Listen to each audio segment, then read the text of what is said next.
Being an all-weather outdoor activity, the gear and the kit that you go mountain biking in needs nearly as much care and maintenance as the bike itself. So for today's maintenance video, a little bit different. We're actually going to be looking at all your riding gear and how you should be looking after it. So the helmet is the single most important thing that any mountain biker can own. Can't emphasize that enough really, and it really needs to fit you correctly and you need to look after it. So here's a few tips to make sure your helmet is in tip-top condition. Now, the first thing to make sure of is that your helmet is still effective. Now, ideally, you want to be replacing your helmet every 3 years or so. Now, think of this more as a guideline. There are exceptions to this, of course. Now, helmets don't really degrade over time unless they're exceptionally old, of course, but there are a number of things that will stop them being effective and doing their job, which ultimately is to protect your head. Now, first up, ultraviolet light and all the other stuff out there does take its toll on the shell, and it can affect this, which usually is mostly cosmetic, but it can lead to other problems. And then on a day-to-day basis, any knocks and scrapes and that can lead to the EPS liners on helmets actually becoming ineffective, because the whole point of an EPS liner is the fact it's designed to crumple and compress to absorb an impact. And if it's already compressed and you can't see that because of the exterior shell, it's not going to do its job properly when you do hit your head in an accident. So it's really important to look after your helmet. When you're not wearing it, give it its own place to live, a shelf it can sit on, a hook on the wall it can hang on, somewhere where it's not going to fall on the floor and suffer any issues like that. Now, when you're cleaning the outside of your helmet, make sure that you only use a very mild soap and some warm water.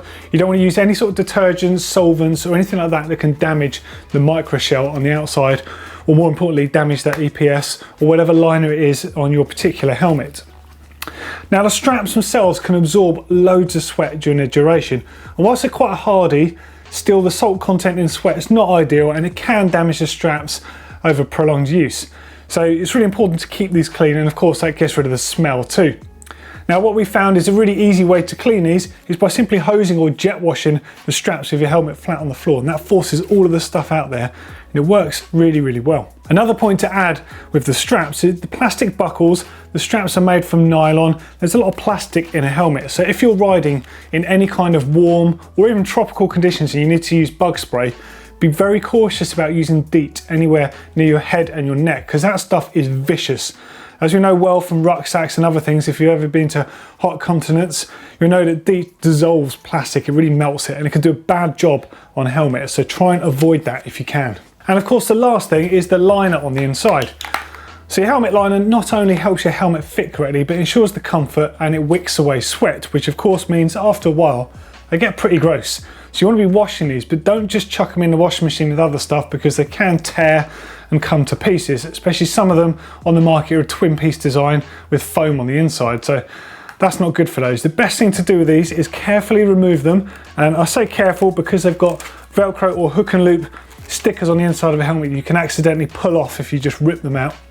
And put them on the inside of a helmet bag, a goggle bag, or even a pillowcase. And then the effect that has is it's protected within the washing machine and it does a great job of cleaning it. Now, you're fairly likely to use a pair of riding glasses or goggles when you're out on the hills. Now, they work really well when the lenses are nice and clear, but of course they can get scratched and covered in muck and mud very easily. And more to the point, when you're trying to clear that mud off, you can actually scratch the lenses quite severely. And this does tend to happen a lot of the time on the trail if you just go to clear the mud from the lens using a glove, for example. But any other time, you want to make sure you clean them really well. So a great tip we've got is to actually just take the lenses off your glasses, out of your goggles, and put them in a dishwasher. Dishwasher salts are fantastic for cleaning these lenses. They won't get scuffed, they'll come out so clean. Of course, it's not going to get rid of any scratches on there, but you're going to get more use out of your existing glasses. It does a really good job on it. And of course, just a reminder, the same thing applies to goggles. You can pop the lenses out, put them into dishwasher with your other lenses. And of course, for the actual frames with the foam on them, it's quite delicate. So if you put them inside the goggle bag they came in, Loves that straight in the washing machine. That's going to do a great job of getting them nice and clean again without any risk of the foam itself peeling away. Just make sure when you do put things like this in the washing machine, you put it at a low temperature. 30 degrees is about right for this sort of stuff because you don't want to go too high because you start breaking down the glues in there. Cold washing is definitely better.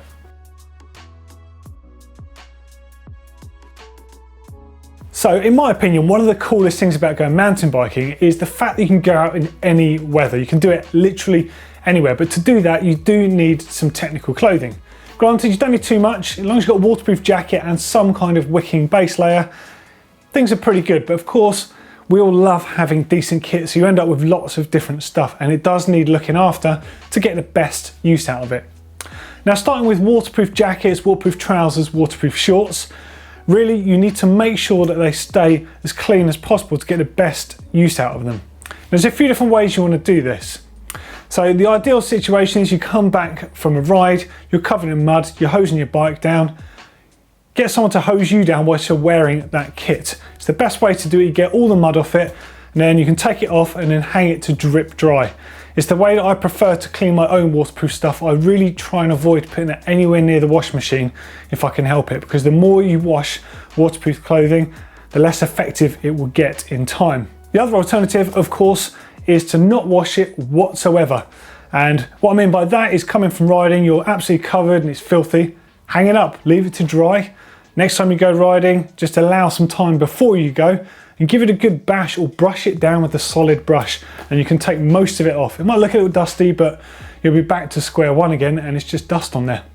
When you do put proper technical clothing in a washing machine, in particular waterproof stuff like Event Fabric, Gore-Tex, any of those sort of man-made synthetic waterproof breathable fabrics, when you put any of those in a washing machine, only use a dedicated tech wash. Something like Nikwax Tech Wash is specifically designed to unblock all the pores in the fabric and enable it to just be cleaned very simply with water, and then you have to retreat it again with a dedicated reproofer. Again, something like Nikwax. The manufacturer of your clothing, of your jacket, will have a recommendation on what they suggest for reproofing, but honestly, stick to that. Don't use any normal biological or non-biological powders, and certainly don't use fabric softener. Now, when it comes to using the washing machine, ideally with technical fabrics, you want to be washing at a low or a cool temperature, like 30 degrees, sometimes as high as 40. But the problem we do have with a lot of technical clothing, in particular base layers, short liners or cycling shorts with a chamois on the inside, is bacteria can harbour there, which of course will lead to unpleasant smells. Now, traditionally in a washing machine, you need to be washing 60 degrees or higher in order to kill that bacteria that causes and can create and lead to unpleasant smells. However, we know that we can't do this with many technical fabrics. So the way around this is by using a technical wash. Now, a sports wash has antibacterial agents in it that kills the bacteria even at low temperatures. So definitely get hold of some of this stuff. It's really, really good for all your base layers, all your other technical clothing that sits close to your skin, and in particular, your cycling short liners that you spend hours on end sweating away in. Now, footwear is something that's often forgotten about because they just do their job. Unless, of course, they get ridiculously wet and muddy and then you take the time to clean them. So you definitely need to make sure you look after your footwear because it harbours bacteria, and of course that leads to smelly feet. I definitely know of a few people on the GMBN crew that could do with listening to these tips. Now, the obvious time to clean your cycling shoes is the second you come back from a ride. Make it a habit, just make it part of the way that you ride bikes, prepare your bikes and get ready for your next one. Coming from a ride, when you hose it down, give it a bit of a clean down, do your shoes at the same time. With your shoes in particular, you want to be paying attention to your trailing foot shoe. What I mean by that is if you're right foot forwards, your trailing foot will be your left foot. And the reason for that is your trailing foot tends to be the one that gets all of the stuff come off the front wheel when you're in your freewheeling position. Your forward foot would always be just out of the line of the spray. That's why when you ride in wet conditions, one of your feet will always be clean, the other one won't be. It's because it's getting all the spray on it. Now, I really recommend using a household antibacterial spray. It's fantastic for spraying on the outside of the shoes, even when they're not dirty, just to make sure you kill any bacteria that is there that's going to lead to horrible smells. later on. Now, a really good habit to get into with your shoes, given how much you sweat and your feet get hot when you're out riding, is when you come in from riding, take the liners out and just leave them next to it. It means your shoes are going to air properly and dry better, and of course there's less likely for any smell to appear in there. And the same applies to those liners. As for drying wet shoes, there's a few different ways you can do this. If you've got a bit of cash, then get yourself a shoe dryer. They're fantastic bits of kit, but I tend to not use them myself because they do wreak a bit of havoc with some synthetic shoes, and they can crack out the leathers and other materials used inside them. I prefer to use the more natural methods of drying. The first option of that is using the classic scrumpled up newspaper. It works amazing for drawing out the moisture inside the shoes. Just make sure you put your shoes on something, again, that's also going to help absorb that. The doormat works fairly well, but what I love using is old bits of cardboard because they actually help pull the moisture away from the shoes. And of course, leave them near somewhere warm, like maybe under a radiator, but maybe avoid putting them directly on a radiator because some of those man-made and natural materials can end up cracking. If you want to do the pimped out version of this, then get yourself some Silka beads. You see these used in various different things. You get the little bags of Silka beads when you buy products that stop dampness forming in the boxes. You get them in shoes, in shoe boxes when you buy a new set of Vans or whatever you're buying. And of course, they're also used for drying up flowers and other household applications. This can do exactly the same for your shoes.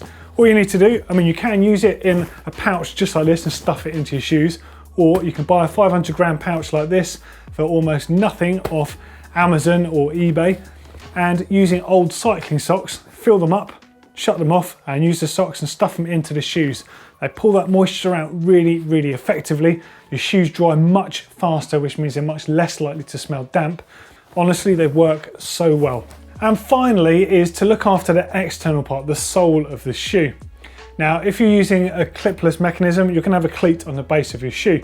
If you ride in winter, you can get surface rust on these, so give them a little blast with some WD-40 or some other sort of water repellent that stops them getting surface rust. Finally, of course, there is the hydration pack. So your riding backpacks that you take your hydration bladders in and all your spare parts and spare clothing when you go out riding. Now, these are pretty hardy, and a lot of the times, I know I've done this myself and my friends also do this, come in from a muddy ride, hang it up in the garage, and go about your business. Not really the best practice, is it? Just like everything else, it gets flickered in mud and animal dung and all sorts of other crap that you don't want hanging around. So when you're washing your bike and all your other kit, give the bag a good scrub, hose it down even.